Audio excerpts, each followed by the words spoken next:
So this is one of our regular carbon neutrality open forum events. The subject of this evening is the Council's carbon neutrality action plan and our progress on moving forward with our carbon neutrality agenda. I'm very pleased to have with me this evening Luke Maxfield from the Climate Budgets team, the Committee on Climate Change, who'll be talking on the challenge and context of the Council's role in meeting this. We will then have a session with our sustainability team, Susan Robbins and Anna Wise, and then move into a question and answer session. We will also take questions after Luke has spoken to make sure that we have plenty of time for that to be dealt with. So without further ado, I will hand over to Luke. You're very welcome to this session, and we're really looking forward to what you have to tell us. Thanks, Kelsey. Yeah, great to be here. Can you see my slides? Can you give me a nod? Yeah, we can see you. Great. Yeah, you might have noticed that just as everyone was let into the meeting, my computer crashed, so I vanished. I hope you didn't think that I had given up on the meeting, but I'm back. I managed to restart my computer in time. So yeah, I'm going to give a very short introduction to what the CCC does, and I'm going to talk about our carbon budget work more specifically, and also give you a bit of a summary on our kind of most recent progress report on reducing emissions. I'm going to touch on the, I suppose, the implications for like local government within that, but my background isn't in local government, and the CCC in general, most of our work is at the national level, so that's definitely going to be the focus of my presentation. Right, so yeah, a quick introduction, and then yeah, more information on the reports, and then a little bit of content on the role of local government at the end. So to begin with, so the CCC, we're basically two committees, and these committees are made up of experts, I suppose, in a range of fields, so economics, science, business, and so on.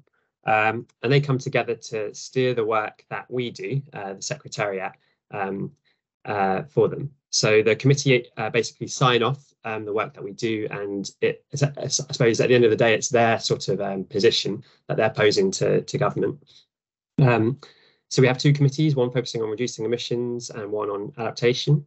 And then we have the Secretariat, which is where I sit. I'm an analyst in the Secretariat, and that's led by Chris Stark, who's our CEO. And you might have seen him on TV. He gives lots of interviews on BBC and things like that.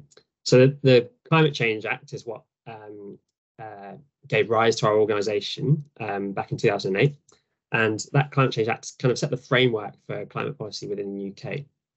And a big part of that are these carbon budgets, which we do every 5 years, and as well as that, the climate change risk assessments, which also have a 5-yearly cycle. And then alongside those, we do progress reports every year, every 2 years in the case of adaptation. And we also do a number of kind of extra special reports here and there, either on request or when the circumstances require it, I suppose. So now I'll talk a little bit about our carbon budgets. What goes into a carbon budget? So basically, it's a big assessment over what the UK's climate targets should be and how we can meet them in the various sectors in the UK. So first, we kind of try to establish an appropriate long-term target. So that involves looking at the latest climate science, economics, international circumstances, and also thinking about what a fair share contribution for of the UK to the global challenge should be, taking into account, historical emissions and global equity and things like that. That gives us a long-term target, which is in our case 2050 net zero. And then from that, we build these carbon budgets, which are basically 5-year chunks that lead us to that long-term target. And for each of these carbon budgets, we do a lot of analysis in all these different sectors that I've got here in purple at the top. And then once we've decided on a carbon budget for a particular period, we then look at the impacts of that on costs, so fiscal circumstances, as well as distributional impacts, like how does it affect people of different income levels, how does it affect fuel poverty, co-benefits, so things like improvements to air quality and health, and all these other various sort of intersecting impacts of climate action. And this is a graph that shows our historical emissions in black there, as well as our carbon budgets. Those are those sort of blue and grey blocks going across the screen. The first 5 carbon budgets were set before we had a net zero target, which is why you see this kind of quite steep decline to that 6th carbon budget, which is much more ambitious. And this is the CCC's pathway to reaching net zero on the back of our 6th carbon budget analysis. We also have in red here, this is the UK's NDC, so that's the nationally determined contribution, which is essentially the UK's 2030 target, which we submitted as part of the Paris Agreement. So this is what we are kind of measured against internationally in that setting. So you can see that that target, that 2030 NDC, is much more ambitious than the 5th carbon budget. So that's what we designed our pathway to meet. Now, for the first time in 2021, the government released their own net zero strategy. And as part of that, they did their own modelling and they came up with a pathway which is broadly similar to ours in many ways. It's maybe slightly less ambitious in that it doesn't quite meet the NDC and the 6th carbon budget, but it's fairly close. The major difference between the government's pathways and ours is that it tends to have slightly less emphasis on demand side measures and a slightly more emphasis on technological solutions, and that's speaking very generally. But I'll be talking a little bit more about progress later on. So how does a carbon budget actually get met? So this graph here, a very colourful diagram showing all the different types of measures that are involved in actually achieving this goal.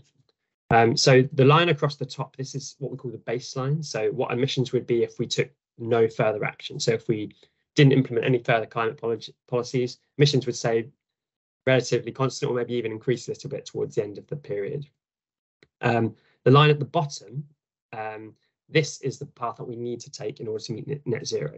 And these coloured chunks, these wedges in between, are basically how we kind of cross that bridge, how we kind of cross that gap to reaching net zero. And there's various categories of measures that we can take.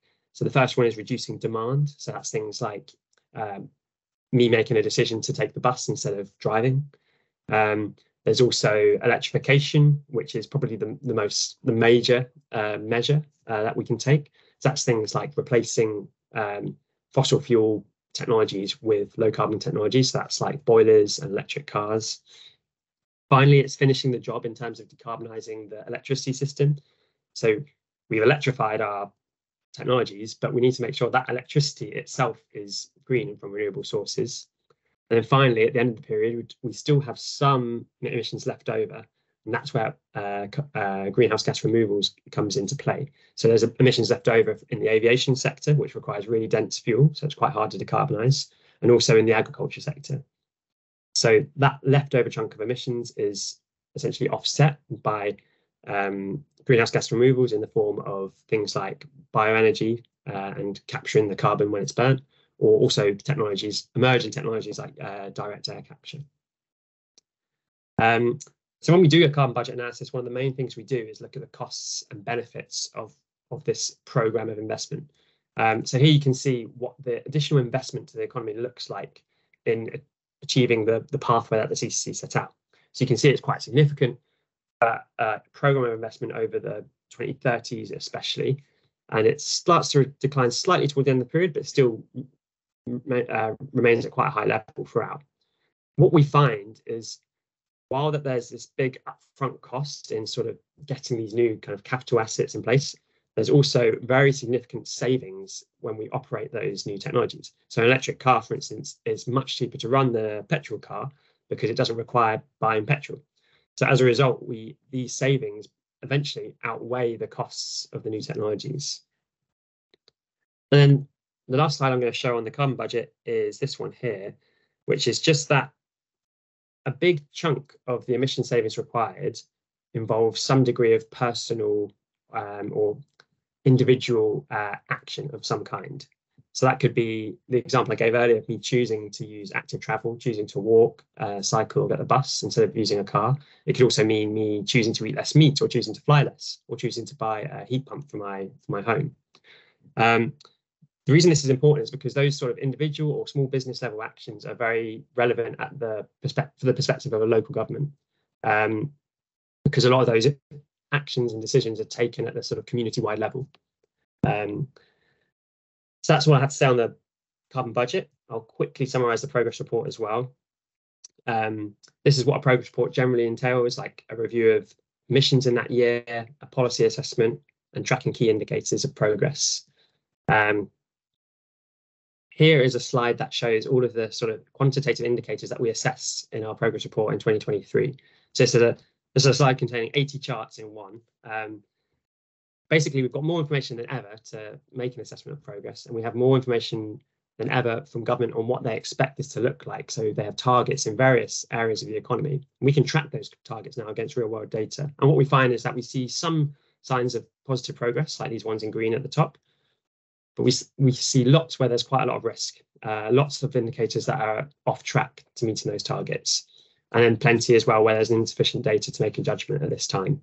So an example of an indicator that's on track is electric vehicles. So here you can see that we're actually ahead of both the CCC and the government's targets for electric vehicles. They're being taken much faster than we expected.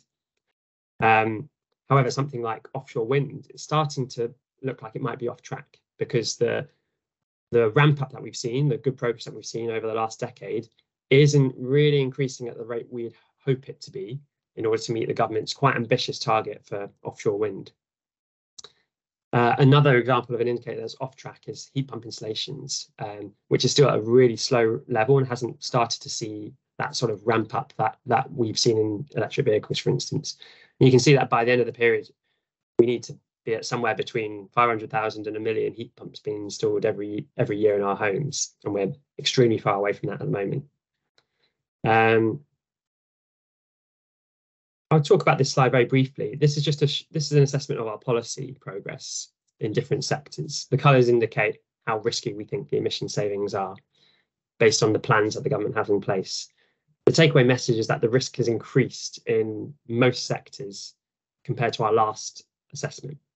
So this is quite a stark finding of our progress report this year. Normally, as the years goes on, policy improves and more detail is put into how the government's plans to achieve its targets. This year, we actually saw a slight reversal in the strength of the policies. So that was quite a takeaway and worrying message from our report. I'm going to skip that last slide, and just say that the local authorities' influence, which will be expanded on, I think, in the next session, can extend way beyond the direct control of local authorities' buildings and cars, because you really have a big role to play in shaping a place. So I think this diagram here, which you can see the source at the bottom, it's quite a nice way of showing the different spheres of influence of a local government. And I think this is a nice way to sort of end my bit of the talk and sort of set up for the next speaker. So yeah, I'll stop there. So if anyone has any questions, please let me know. Yeah, thank you, Luke. That's really helpful. We will take a brief period of questions of no more than 10 minutes now. So if you'd like to put your hand up or ask a question in the chat, please feel free. I will start us off with a question, and now my IT is playing up, with a question we've had given to us prior to the meeting from Sonia Ashby, which is, in light of a new study from the University of Lincoln, which has found that 23 million people worldwide, as well as 5.72 million in livestock, over 16 million acres of irrigated farmland, and over 297,800 miles worth of rivers have been contaminated by mining's toxic byproducts seeping into the water. Has the council considered the environmental costs of the mining of minerals for batteries for the EV vehicles the council is encouraging residents to use by spending money on charging points and electric buses? If not, would the council consider assessing the carbon footprint from mining to manufacturing through to disposal of these batteries as part of their carbon literacy project, or would the money better be spent on reinstating bus services to neighbouring villages? So I don't know if you've got any comments on that question, Luke. Yeah, absolutely. It's a really good question. Yeah, totally right that the measures that we're relying on to reduce emissions themselves have environmental impacts, often beyond our own borders. So those can be, carbon emissions used to produce those products that we buy, but they can also be, like you said, pollution caused by mining. In plenty other examples, it could be, deforestation or biodiversity loss. So yeah, those are absolutely things that, like the CCC, when we're designing our pathways, we try to take all of those like wider impacts into account. It's often very hard because you don't have that much like quantitative data on how much any one product, like what those impacts will be, and the management of those impacts are often outside the UK's like direct control. There's a lot of work being done at the moment on something called consumption-based emissions accounting. So I work on that at the CCC, and that's basically looking at emissions from the point of view of the products you consume, and regardless of where those emissions happen to occur in the world, rather than just focusing solely on what happens within your borders. And that perspective shift is really useful in, like bringing to light some of those issues that you raise. And yeah, you can extend that beyond emissions to think about the footprint of our, our ecological footprint more broadly. So that includes land, water, biodiversity, deforestation, all those sorts of things. Yeah, I hope that gives you a taste, but yeah, it's definitely something that comes into play when we're designing a scenario like this. Yeah, thanks, Luke. I think I absolutely agree with you. I think we all should be concerned about the source and impact of our use of resources. I mean, we know that auto manufacturing is one of the biggest users of resources in the world, using almost more than any other industry. The other thing, though, I think we do need to remember is that while EVs do change the use of resources for making cars, that it's a change in use. So, for example, you don't need a catalytic converter on an electric car, so you don't need the rare earths that are found in those. So there is changes. Personally, I would say that if you're really concerned about resources, then you need to think about whether you can manage without a car at all, or at least without the second car, which very many of our households have, because I think that's the real way to reduce the impact, of the resources we're using. But I think we're realistic in terms of people's lifestyles and their need for a car, particularly in those rural areas. And I think while we hope that in the future we'll see far more buses, that is partly around having greater custom for them. So we all accept that these are compromises. We have some more questions in the chat. So I have a question from Councillor Danny Lee, which is to ask if you could confirm the budgets are just territorial emissions and not consumption emissions. If so, can you indicate what is the size of the budget of offshore consumption emissions from the goods and services we benefit from and use in the UK? Is there a known rate of offshoring of our emissions? That's a great question. And yeah, this is exactly what I work on at CCC, so I'm very happy that you've asked it. I'd love to go into it in a lot of depth, but we don't have the time to. But yeah, in short, yes, the charts I showed and the carbon budgets that are in UK law are territorial, so concerned with the emissions within our borders rather than consumption based. So don't include emissions from goods and services we use here but produce in other countries. So that does make a big difference when you take those into account. So if you look at our consumption-based emissions, the imported slice of that is, I can't remember the exact figure, but around half of our total consumption-based emissions. And the other part of the question was, is there a known rate of offshoring our emissions? That's a really complicated question. So offshoring or carbon leakage, as it's also referred to, is quite a complicated thing to actually sort of measure, because businesses change their operations for a range of reasons, some of which could be down to climate policy and the idea that we're, instead of actually cutting emissions, we're just moving our industry to another country directly due to that policy. Or it could be due to other factors. And there's also the issue of people's consumption patterns changing over time. So we're also seeing increased consumption, which is reducing in quite a similar looking effect as offshoring of emissions. So there's these different factors that make it quite hard to tell. But in short, it's quite clear that while our territorial emissions have reduced at quite a fast rate, emissions from imports have stayed relatively flat over the time. So there's been some increases, some improvements in the efficiency of production, but those have been generally outweighed by an increase of how much we consume. So we're just importing more, basically, which means that those imports are basically flat over time. And in terms of like the question where it's like, can you indicate the size of the budget of offshore country emissions and the goods services? Yeah, I think I've touched on that. Yeah. So the CC have like done some work on this in the past. So if you look at our SIP carbon budget report and our 2022 progress report, we did quite a lot of work spelling out these issues in more detail. And we're planning to do more in the 7th carbon budget. So it's what I work on as well. So I'm really interested in it. So if you have any questions, feel free to email me. Right. Thank you. We have a number of comments in the chat. So we have essentially, so we've got Councillor Adrian Brophy saying battery recycling technologies exist and they're getting increasingly cost effective.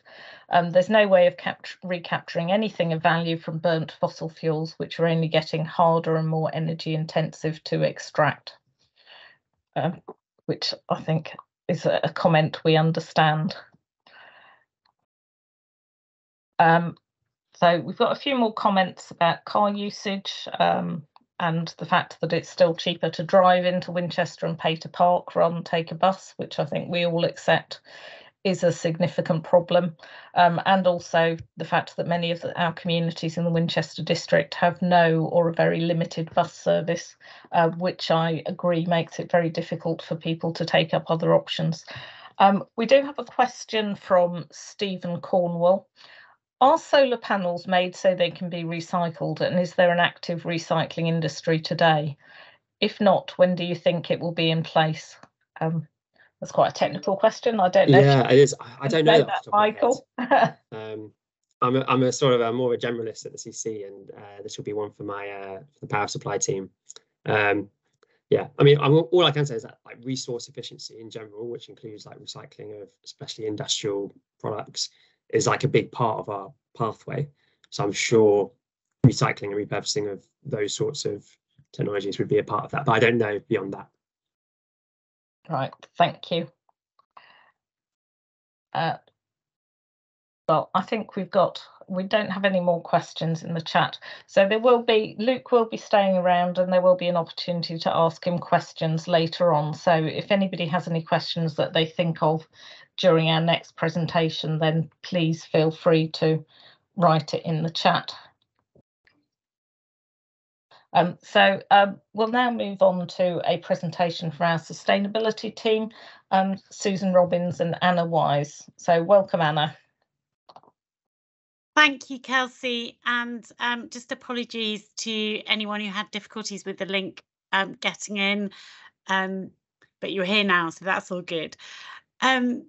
Vicky, my colleague in the sustainability team, is going to share slides, and I'm just going to talk a little bit about sort of how we got to where we are, and then pass to my colleague Susan Robbins, who will talk a little bit about the council's approach towards carbon neutrality programme. So thank you, Vicky. Next slide. The first slide was just to set the scene that of the work that's happened since the climate emergency.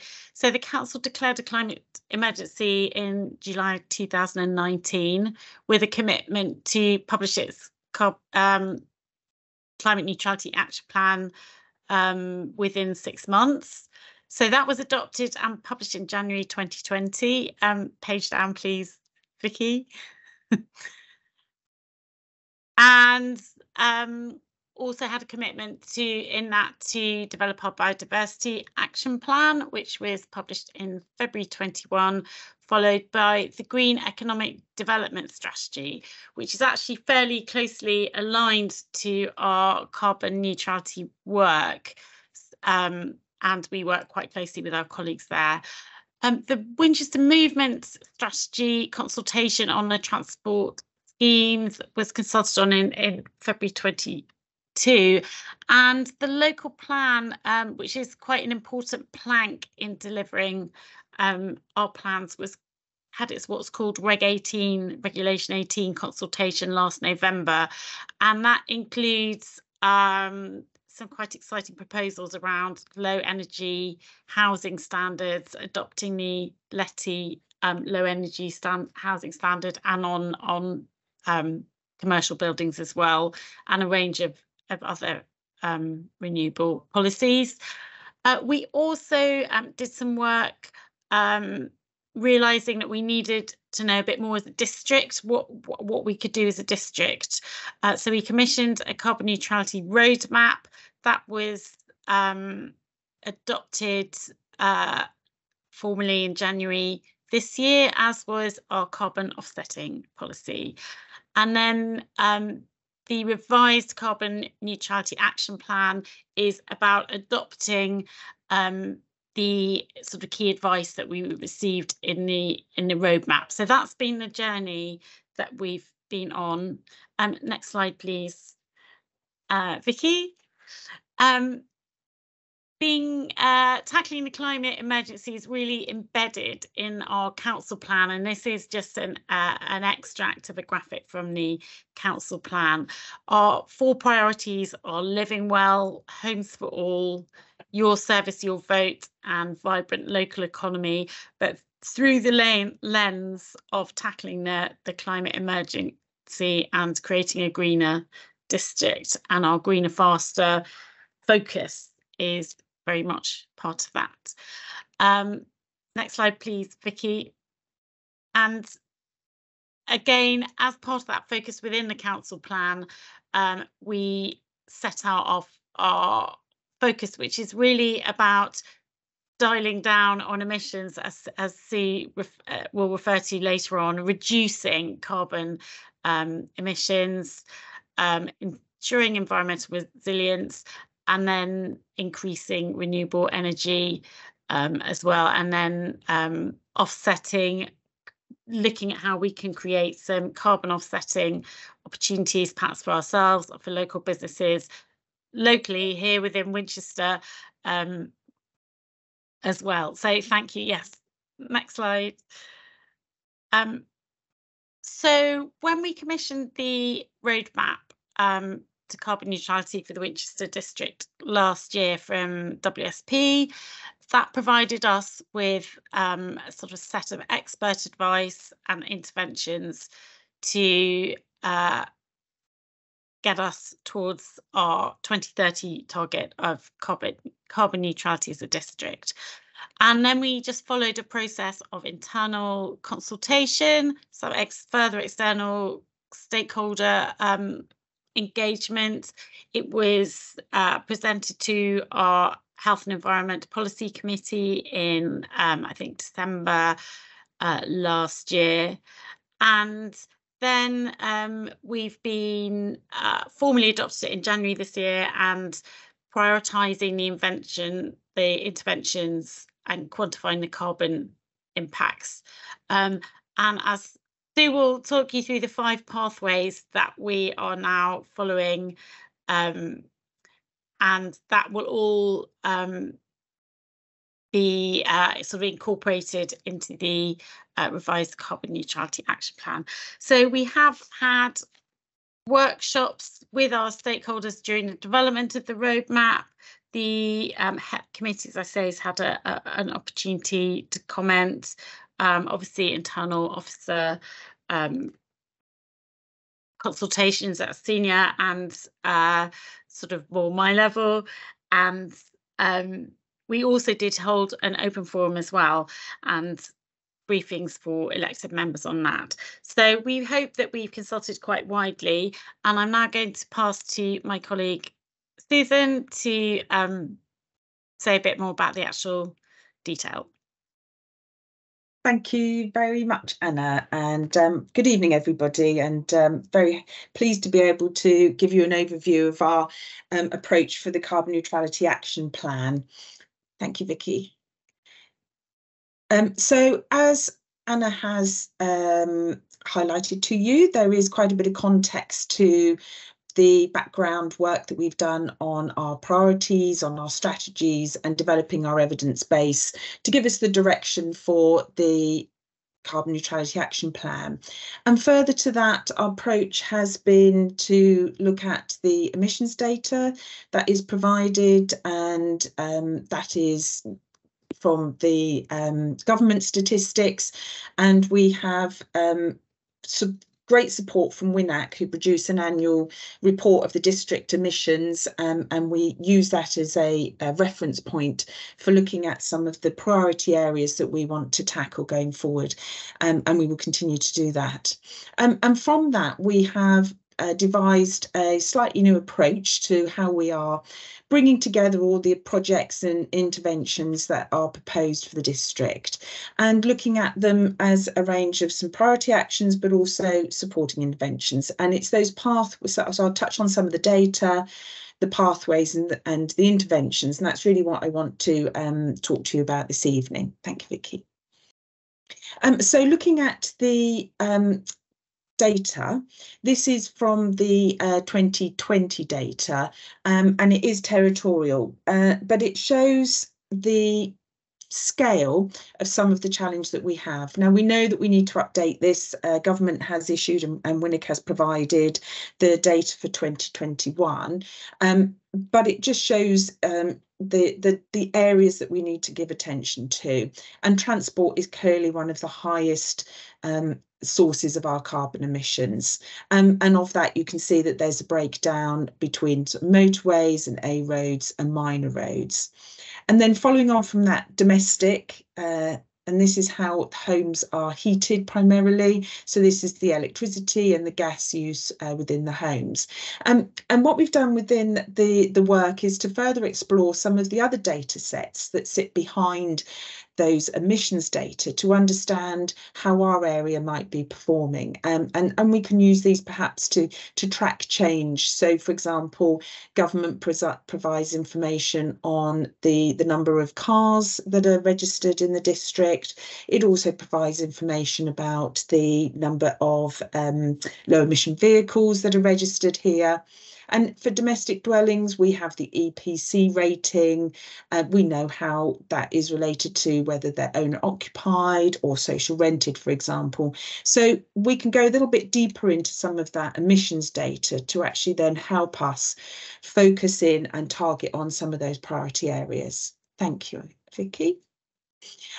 But we do recognise not only have we got some big areas of challenge, that as a district, if we were to look at our per capita emissions, we do perform slightly above or below, depending on which way you look at the statistics, than Hampshire. So we admit more emissions per head than the county. So that is something that we need to also track and consider, so that we can really bridge that gap and improve our overall performance. And thank you, Vicky. So I think it was last year, someone will correct me if I'm wrong, that the government is now issuing greenhouse gas emissions data, and that brings in some additional emissions that will need to be tracked, and this is what we're going to be using in future. And it, as a consequence, brings in agriculture and waste, and the emissions that are brought about by fuel use within those sectors, and particularly with agriculture, livestock and soils, but we also can track the emissions around waste as well. So that's expanded the scope of emissions that we'll be monitoring, and particularly that sort of agriculture, and being a rural area, I think that's a very important dimension for us to look at in the future. Thank you, Vicky.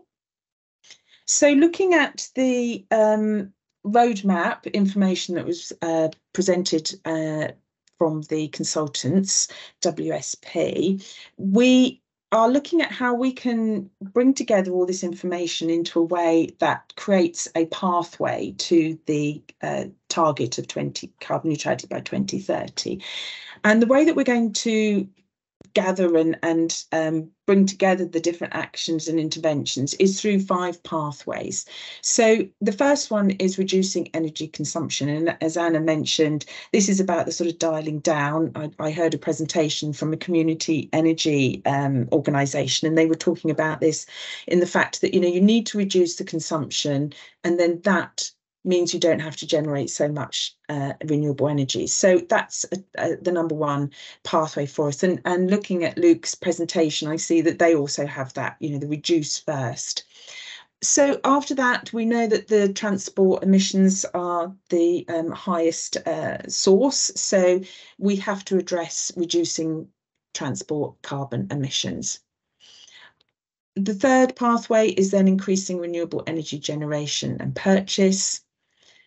The fourth is carbon sequestration through nature-based solutions. And again, the presentation by Luke touched on that as well. And he referred to it in the offsetting, but this is about how we can use our natural environment to support the removal of carbon and the capture of carbon.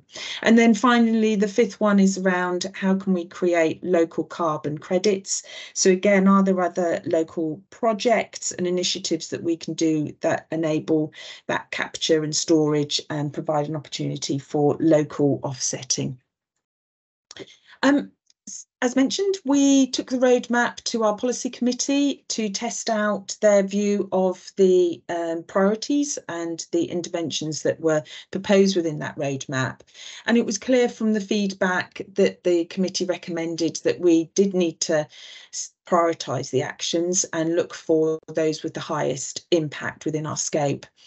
Look to ways that we can invest and fund these activities, and also make sure that we place carbon at the heart of our relationships with key partners. And the challenge is clear before us, that it is something that we really need to address by scaling up our actions and increasing the pace of delivery. Thank you. Quite a lot of detail on this slide. So it's really to demonstrate that how we're starting to pull the information together from the roadmap into the pathways for the carbon neutrality action plan. So the interventions, of which there were 16, crossed industry and commerce and transport and all sorts of different sectors. And so what this does is group the similar activities from those interventions into the pathways. So for reducing energy consumption, I'll just take that one as an example. This is about how are we looking to install efficiency measures within the home. How can we support our local businesses to install efficiency measures? And then industry again. So that's about how can they install new systems and processes and efficiency measures within their buildings. Reducing transport as the second priority. There's 2 dimensions to this. And I think it's important that we look at how we can actually initially reduce the use of the car and the need to reduce the car. So is this about hybrid working and not having to travel and commute for work? It could be about improving active travel and the public transport. And the chat this evening has obviously highlighted some of those difficulties with our public transport, but it's important that we look to make those improvements in reducing the need to use the car. But it's also about how we can then decarbonise the vehicles that we do have and look at low carbon fuels and low carbon vehicles. And that is in the public sector as well as, so this could be the buses and taxis, but it's also about working with our local businesses to consider how are they delivering their goods and services, and the sort of impact of freight and how we can support a move to low carbon vehicles there, and then clearly investing in EV charging to help with the transition to with private vehicles. So the next slide, please. And then again, the grouping of the 16 interventions for renewable energy. And so this will be about, again, looking at the industry, looking at business, looking at domestic, and thinking about how can we install a rooftop solar, how could we help with other forms of heating, so air source heat pumps, etc. And clearly there's also about the sort of larger scale renewable energy generation that could take place through sort of solar farm developments. And then the carbon removal is the nature-based solutions that I was talking about, and those improvements to waste and recycling. Thank you. So that was the mapping of the 16 interventions into the 5 pathways. But as recommended, we do need to prioritise the actions, and as was recommended in the roadmap, the 3 areas of activities that came out as the top priorities was working in the domestic sector, so working with our housing stock across the district to look at how we can encourage and support the move to energy efficient and renewable heating measures within the home. For transport, the top priority was the EV charging and to decarbonise the private car, and looking at how we can support infrastructure delivery and deployment across the district. And for renewable energy, it was around that utility scale solar PV. So I suppose picking up those points about delivering at scale, really thinking about the larger opportunities to deploy solar PV. So, oh, sorry, just one more point on that, Vicky. Sorry, just to think about the fact that across the district, as a local authority, and it touches on Luke's chart that he showed, the sort of circle diagram that he showed at the end of his presentation, is as a local authority, there's various levers and roles and opportunities that we can use. We can do some direct delivery, and we are, and we have been, and we will continue to do so. But importantly, we can collaborate with others. So there might be opportunities within certain sectors of our economy through work on the Green Economic Development Strategy, where we could collaborate with businesses on opportunities, where there could be some joint benefits, sharing of risk and returns on some of that activity. Clearly, we have a strong role in being able to influence behaviours. Interesting, though, I saw that in Luke's presentation that the behaviour change element was only 16%. Perhaps that's something to explore, but clearly we can influence people's actions through providing workshops, information, campaigns, events, people coming together. So a range of ways that we can influence the take up and the change that's needed on these activities. And finally, enable, we can offer grants, small as they may be, but that is some direct funding that we can do to enable and kickstart some activity. But we also enable it through things like the local plan that Anna touched on, and through our regulatory role as well. So there's different ways that as a local authority that we can help to deliver what's needed and those interventions that we've identified. Thank you, Vicky. I've touched on the priority interventions, but we know that there has been, and as Anna said, a lot of work that's been taken place over the last 3 years, and it's important that work continues and that we see that as very much supporting and helping to deliver the other interventions within the roadmap and within the carbon neutrality action plan. Key amongst that is working with our businesses and in our economic sector to really support joint activities with local businesses and industry. And through that, we are looking at activities like a Green Skills Academy that Hampshire County Council is working on, and how can we partner with them. We'd look to see how we could offer a green business support programme. We're currently working on sustainable tourism strategy, and we're doing a lot of work on understanding opportunities for our cultural sector. So I think it's very important that green economic development strategy work supports and is aligned to the activities we want to see come forward in the Carbon Neutrality Action Plan. Thank you, Vicky. And similarly for transport, we have the movement strategy, but actually there is a need to continue our focus on reducing the need for car use and increasing public transport opportunities. So we need to make sure that we're taking those opportunities through things like the walking and cycling improvement plan, the LC WIP, and working with colleagues at Hampshire County Council on plans and policies and funding opportunities that might come forward to support that activity as well. Thank you. Next slide. And as I've touched on, oh, sorry, one back. There we are. Just to say that, you know, clearly we absolutely can't do this on our own, and it is going to take a partnership effort, and these are some of, but not by no means all of, the networks and groups that we work with. So apologies for anybody who's missing, and if they feel they are, you know, let me know. But we work with a lot of different groups across a range of sectors and issues, and going back to that point about placing carbon neutrality at the heart of the relationships with our partners, I think this shows the breadth of activity and areas that we work with, that we need to really add value and bring that addressing the carbon neutrality within those conversations. So, as I say, just to show a range of the groups that we work with. Thank you, Vicky.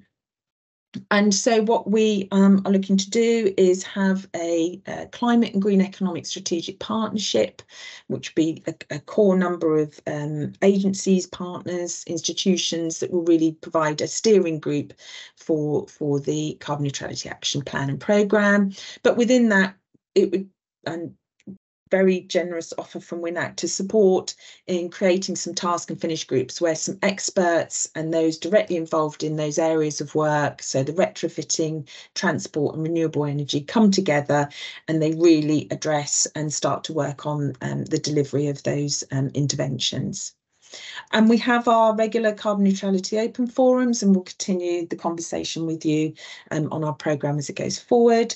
And we'd look to hold an annual sustainability or climate change conference, which is a sort of more of an annual coming together so that we can share information and discuss the topics at that time.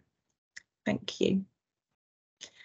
So that's the forward look, but just wanted to perhaps end my presentation with a little summary of the things that we have achieved over the last three years, and across a range of activities. So there is things around you know, retrofitting that we've done, and solar panels and transport, and we've done our influencing and training. So just a flavour there of some of the areas of activity that we have delivered to date, by ourselves and in partnership with a lot of people that you know, I've alluded to are really part of this journey with us as well.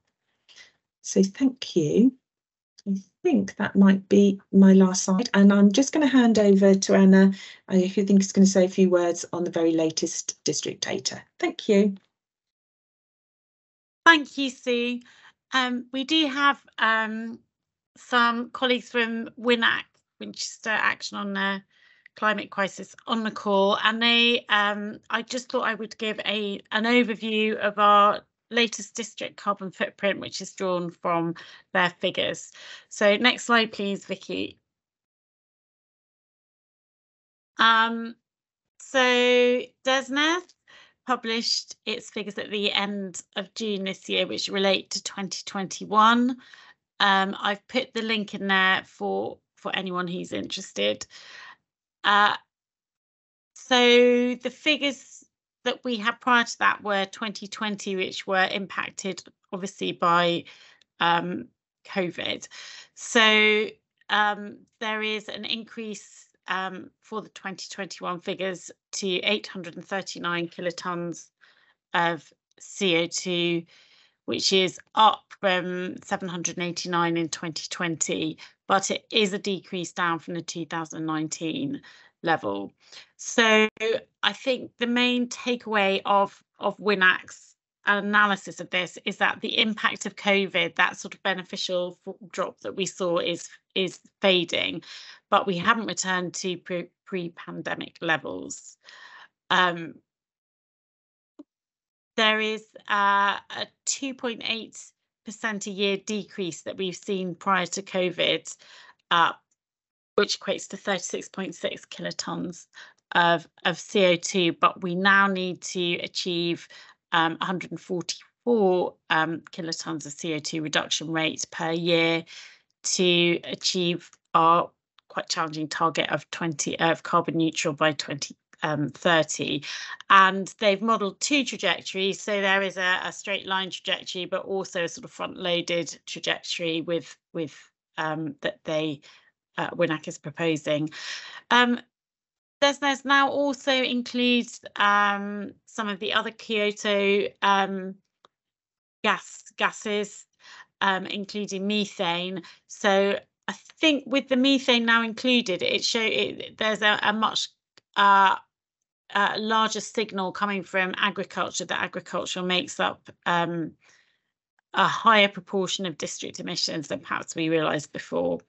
And then a key takeaway for me is that we have net emissions per person of 6.56 tonnes of CO2, which is pretty high, sixth highest out of 64 southeast local authorities, the average being 4.68 tonnes. And we commissioned, in association with WINAC, some impact reports, carbon impact reports for all our parishes 2 years ago, I think, done by the Centre for Sustainable Energy. And they really do flag up the high transport emissions that we see in around the Winchester district, perhaps reflecting the rural nature of our district. Next slide, please, Vicky. So I've just pulled out a couple of graphs from the WINAC emissions briefing report. So you can see just on the red line the total greenhouse gas emissions reducing gradually between 2005 and 2021, with that sort of dip down for the period that we were in lockdown, and then bouncing back again. Next slide, please.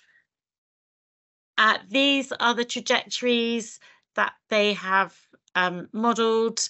So the light sort of blue turquoisey one is the front-loaded trajectory, with the green being the straight line trajectory. And I've just dropped into the chat a link to this report for anyone who wants to go and take a closer look. And then I think I've got one final slide that I've pulled out, which is so small you probably won't be able to read it here, but you can in a report which just sort of looks at the emissions per sector.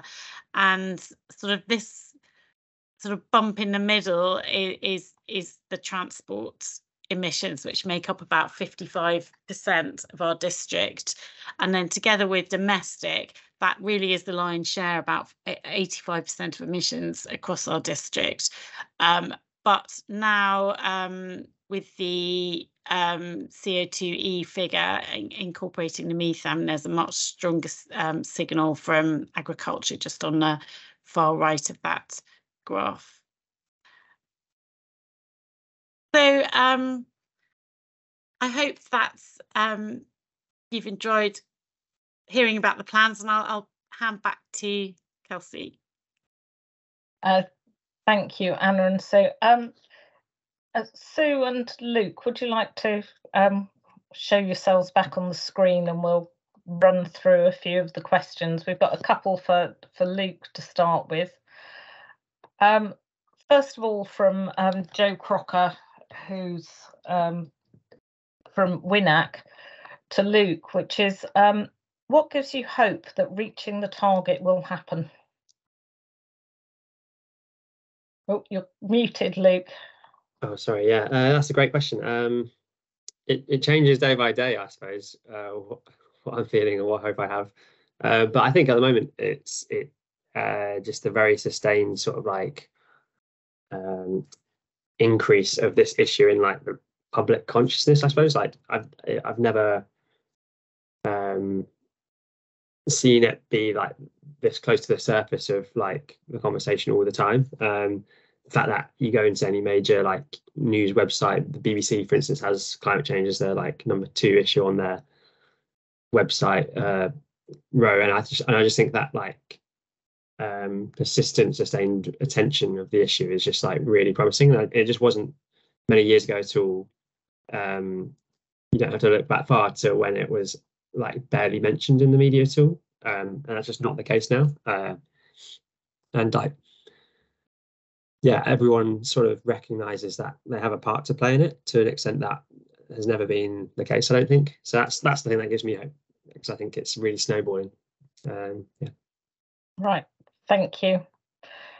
Another question, and I apologise for missing this in the chat earlier, from Councillor Neil Bolton, is how do we unblock offshore wind production in your view? And I'd like to add to this, and I say this as somebody who has a wind turbine about a couple of 100 metres away from me at the moment. How do we also block onshore wind too? Was that, sorry, block or unblock the onshore? Unblock. Sorry. Yeah. Unblock offshore wind and unblock onshore wind. Yeah, I mean, this is another area which is sort of not my sort of area of expertise, but I mean, in our latest progress report, we highlighted the sort of various kind of blockers, I suppose, including various things to do with planning system, various things around like the framework in place for auctioning that could be improved. It gets technical fairly fast, but I definitely point you towards our latest progress report on that. A related comment from Councillor Sidilka Atchwell is that nuclear energy needs investment and will be an important part of being carbon neutral. Do you agree that's the case? Because obviously it's a very controversial topic in a lot of circles. Yeah, it is. Yeah, nuclear has, in the CCC scenarios, nuclear has a role to play for sure. By like hugely, the majority of our energy needs are served by renewable sources like wind and solar. But these sources are flexible in that they vary. They're at the output they provide, so you need some inflexible, constant energy sources there to kind of plug that gap. So that can include things like biomass with carbon capture and storage, similarly gas with carbon capture, and nuclear. So all of those inflexible forms of energy generation have that role to play in terms of like filling the gap. But I think upwards of 80% or above of our energy needs can be met by simple, flexible renewables. So it doesn't necessarily have to be a huge part of the energy system, but it does have a role. Right, thank you. And this is one for our team, which is to what degree is the Winchester City Council's plan success dependent on partners like Hampshire County Council being effective too? Thank you. I'm happy to start with that one. I think for the district, the success factor is very much tied to the activities and the ability to deliver by our partners. Certainly on transport with Hampshire County Council and their ability to access funding to create infrastructure, but also with just our residents and our local businesses and our community groups and the actions and activities that they're able to take. So having the funding, we touched on, Luke was just mentioning there about planning, having all that ability to be able to deliver their changes as well, I think is absolutely important to the whole success of making the carbon neutrality targets. But it goes from that scale, I suppose, from the big institutions that need to take big actions down to the small actions that individuals and businesses can take as well. So yeah, very much a partnership approach. Right, thank you. Yes, I very much agree with that. I mean, when you look at the sources of emissions in the district, then clearly transport is a key one, and the county council are the transport authority.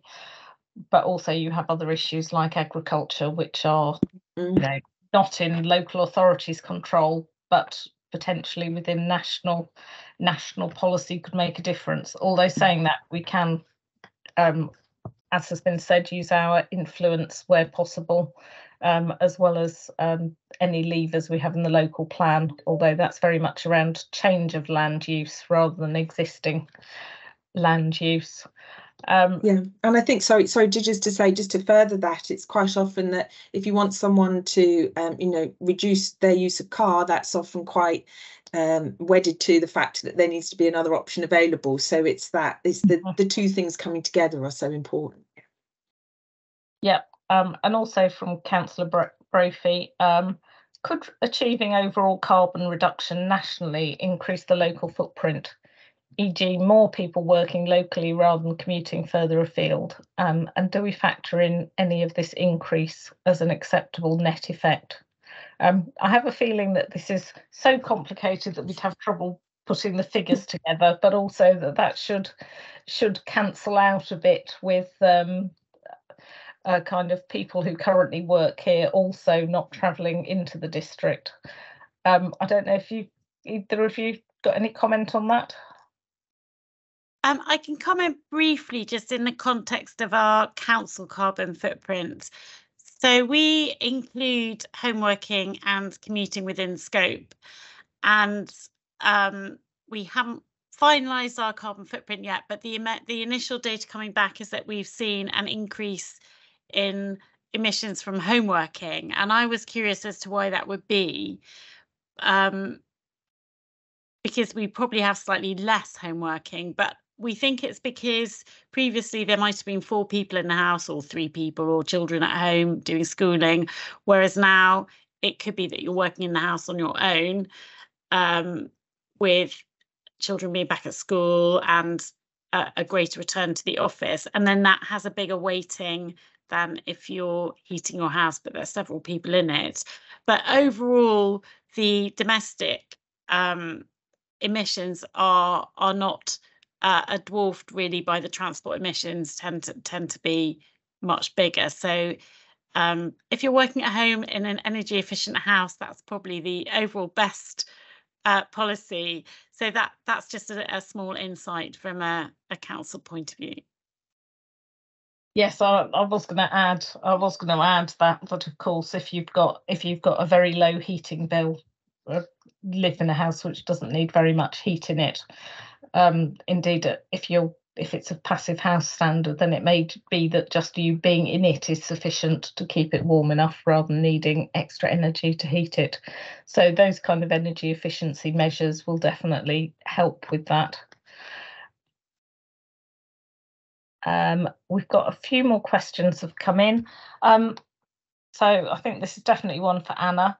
What funding is available to assist homeowners in retrofit? So I've actually been working on this with Vicky and also our private sector housing team. There are a number of funding streams available, particularly if you're on low income. So there is what's called HUG2, the Home Upgrade Grant, but locally as a resident you would discover it as Warmer Homes. We're part of a consortium of a great many councils in the area who are using Warmer Homes to deliver the HUG2 funding. There is also another scheme called Connected for Warmth that you can find details on the Warmer Home page. And there is a third scheme called EcoFlex, which is actually Ofgem funded. Again, if you have income of over £31,000 a year, you generally won't be able to access those schemes. But there is a newly launched scheme by the government called the Great British Insulation Scheme that doesn't cover the range of measures like air source heat pumps, solar, and so on, but it is very much focused around wall and loft insulation. So that was only announced, I think, last week. The best thing to do is to phone we have a local energy advice phone line called ALEAP that you can contact to get specific advice, and I'll drop the details into the chat. I've just put the Warmer Homes into the chat, or you can always email Climate Emergency at winchester.gov.uk. However, for the able to pay market, there is a much more limited range, and we are working with Hampshire County Council and other district councils on something called initiative called EcoFurb that would help residents have a one-stop shop to find what measures work, how much they'll cost, check that they're installed to a high standard. And WINAC also have had the Super Homes project, and are also delivering assistance on retrofit as well.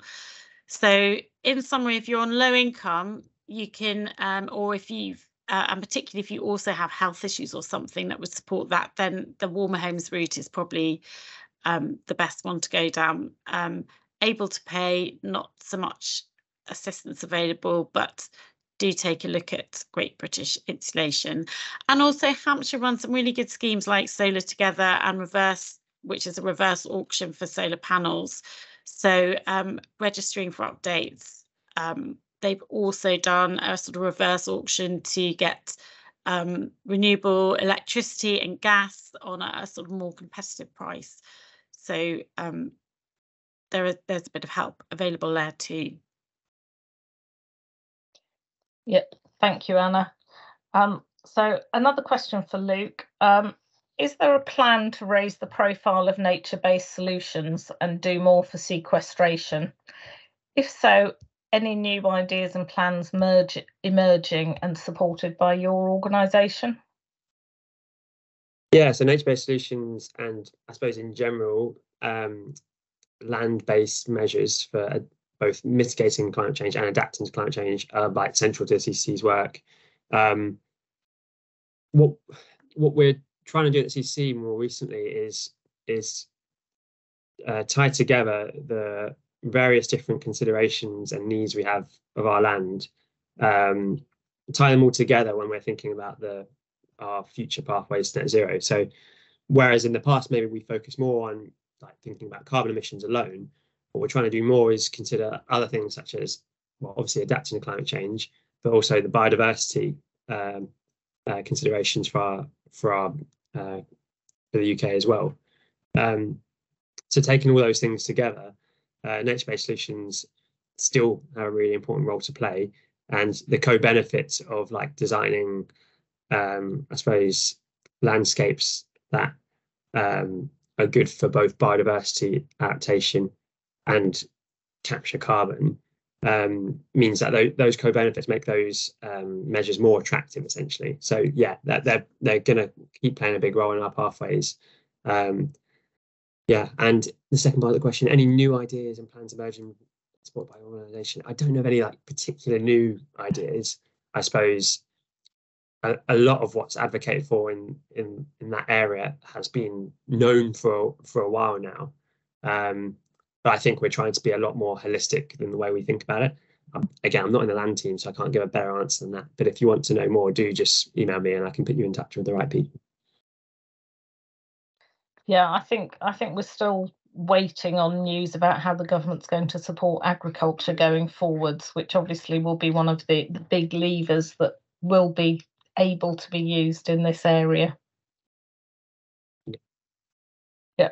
And this is a kind of related question, but for our council team, which is, have you had any time to think about how to link action on land use emissions with the new declaration of nature emergency? The council, for anyone who doesn't know, did agree to declare a nature emergency last week at council. I'm pleased to say that was unanimous, so that was supported across the board.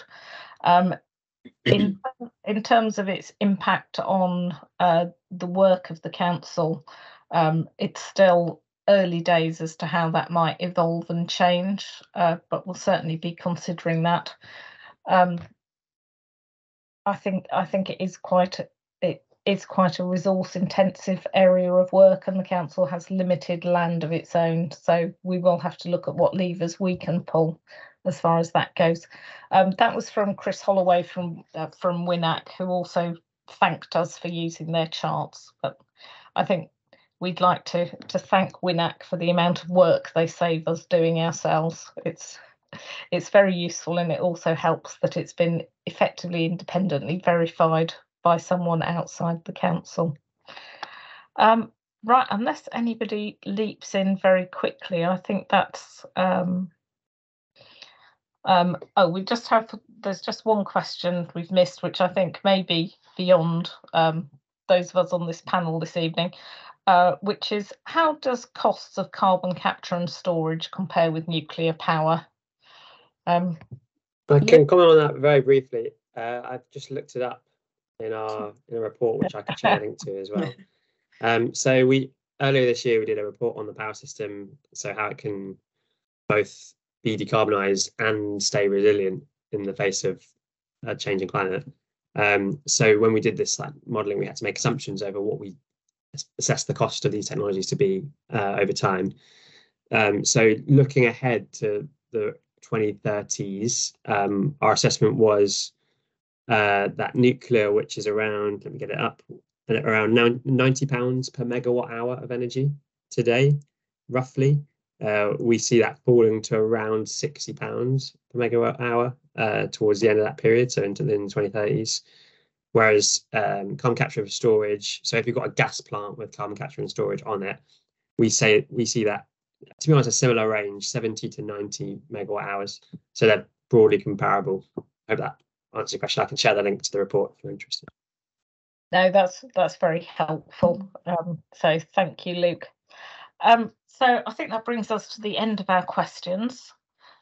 So we'll just, I'm just going to pass over to Anna for something which many of you will be familiar with, which is a Slido poll, which essentially is something you can do either on the internet or over your mobile phone. But I'll pass over to Anna to give the instructions for that.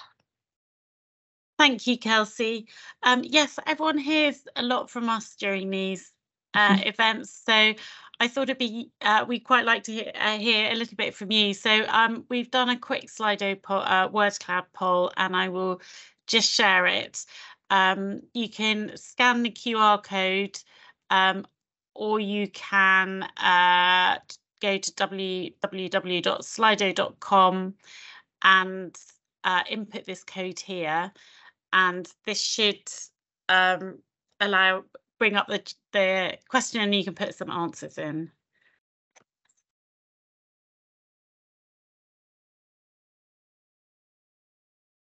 Right, so the question is, what changes connected to climate change have you observed this year?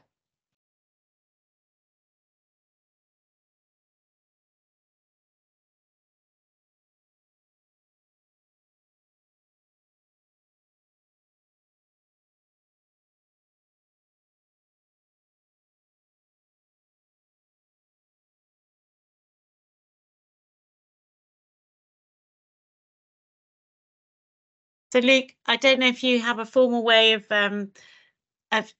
tracking some of this at the Climate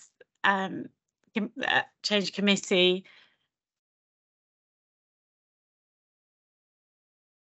Was that a question? Sorry, how, do we track it? Do we track this? Yeah, you know, because there's so many news stories that that have been coming out this year, but you probably take a very scientific approach. Yeah, if you look at the best place to look for that would be the adaptation progress report from earlier this year. So that would include a review on with a domestic focus, like the changes and impacts that we're seeing. So obviously you include all the extreme weather stuff that we see, but beyond that, you know, how things are, you know, the effect on supply chains and various other more complicated sort of impacts as well.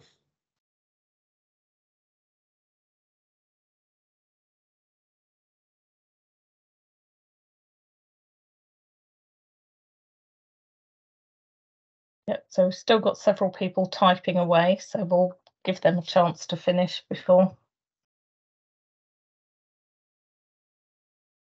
having a look at this.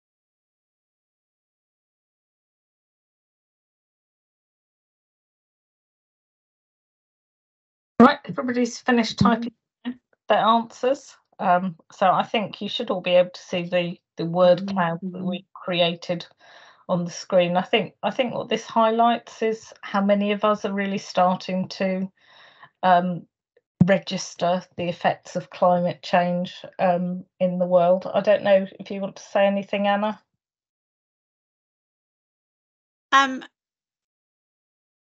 No, I think I put more migration, or I perhaps should have put increased migration, but there's people I don't think always connect that with climate change, but there's certainly been sort of a record number of stories, I think, around increased sort of global migration.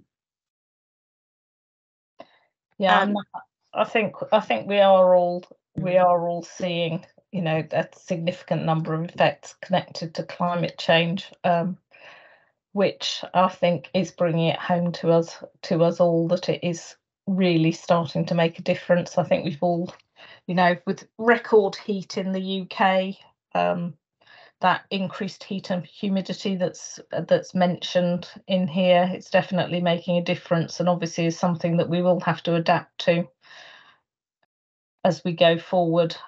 It's not just around trying to reduce our own energy use and the impact on the planet, but we have to recognise that there will be adaptation that we have to make. So I would like to thank everybody who's taken part today and attended to have a look at some of the work we've been doing. And I'd particularly like to thank Luke for coming with us this evening. It's always really good to have somebody who's different from the usual faces and with a slightly different perspective. But certainly people in Winchester are very interested in your area of work, and we really appreciate it. So as I referred to at the beginning of the meeting has been recorded and will be available on the council's website. If you'd like to either pass it on to anybody else or look at it yourselves to refer to later, you'll be able to do that. But we've got a number of thanks coming through in the chat, so thank you everybody. But I think that brings us to the end of the meeting, so enjoy the rest of your evening, everyone. Good night.